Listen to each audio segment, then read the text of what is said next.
दोस्तों नमस्कार। आज की कहानी गरीब भाई। किसी पहाड़ी में एक निर्धन किसान का परिवार रहता था। किसान की एक बेटी और एक बेटा था। किसान की पत्नी की मृत्यु हो चुकी थी।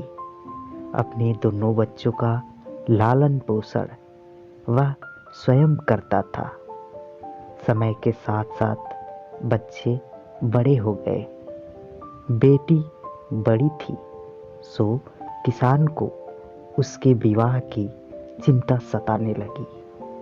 उसने पाई पाई जोड़कर जैसे तैसे उसका विवाह कर दिया। 1-2 साल बाद किसान बीमार रहने लगा और एक दिन उसकी मृत्यु हो गई। अब उसका बेटा अनाथ हो गया।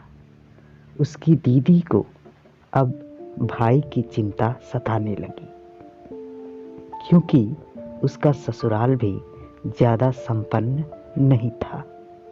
तो वह अपने सास ससुर व पति से इस बारे में बात करने में संकोच होने लगा। परंतु भाई की चिंता में उसने हिम्मत बांध के भाई को अपने ससुराल में ही रखने की बात ससुरालियों से की। ससुराल वाले बहू की बात मान तो ली, परंतु कुछ शर्तों के साथ। ये शर्तें थी, नंबर 1, उसके भाई को भोजन में भूसे की रोटी और बिच्छू का साग मिलेगा। बिच्छू एक प्रकार की पहाड़ी घास होती है जो सब्जी बनाने के काम भी आती है। नंबर 2, उसे चक्की की ओट में सोना होगा।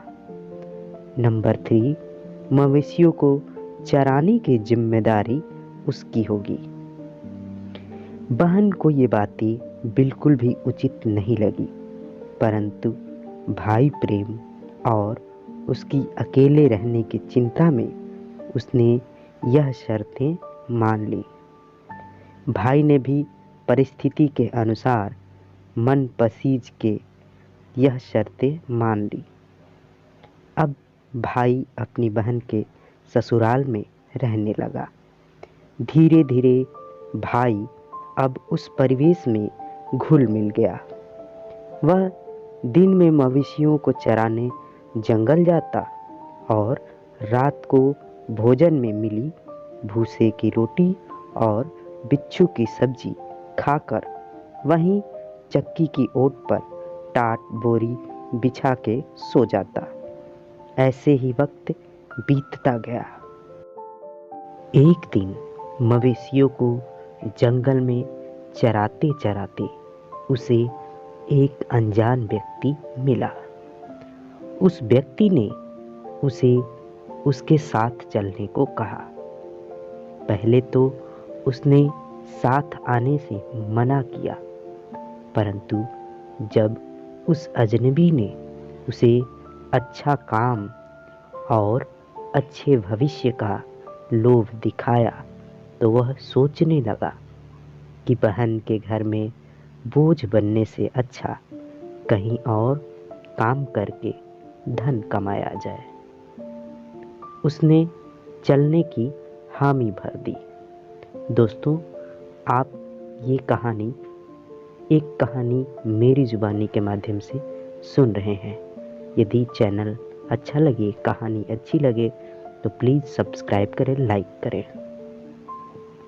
शाम को जब भाई नहीं लौटा तो बहन को चिंता होने लगी। गांव में भी बात फैल गई। उसकी खोजबीन की गई। जब वह नहीं मिला तो सबने उसे मृत समझ लिया। बहन बहुत दुखी रहने लगी। उसे यकीन नहीं हुआ कि उसका भाई मर चुका है। खैर, दिन महीने साल निकलते रहे।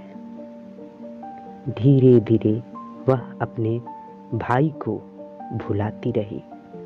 लेकिन तीज त्योहारों में जब आस पड़ोस की औरतें अपने भाई से मिलने जाती या उनके भाई उनसे मिलने आते, तो वह अपने भाई को याद करके आंसू बहाती। ऐसी समय निकलता रहा और एक दिन उसे उसके भाई का संदेश मिला। वह फूली नहीं समाई, उसे वह मरा समझ चुकी थी, वह जिंदा था। वह भाई से मिलने अपने मायके गई। घर पहुंचकर उसे भाई की संपन्नता देखकर बड़ा आश्चर्य हुआ। भाई ने उसे भूतकाल में जो भी हुआ सब बताया। दोनों एक दूसरे से मिलकर बहुत खुश हुए। भाई ने उपहार स्वरूप बहन को बहुत धन दिया, लेकिन उसकी बहन ने यह कहकर मना कर दिया कि उसे उसका भाई मिल गया, उसे अब कुछ नहीं चाहिए।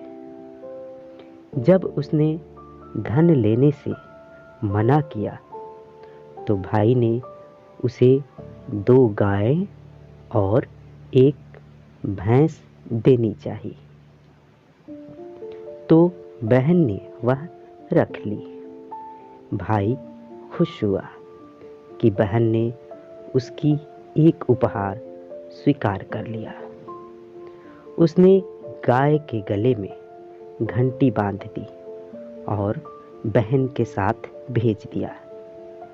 बहन उन गाय और भैंस के साथ ससुराल को चल दी।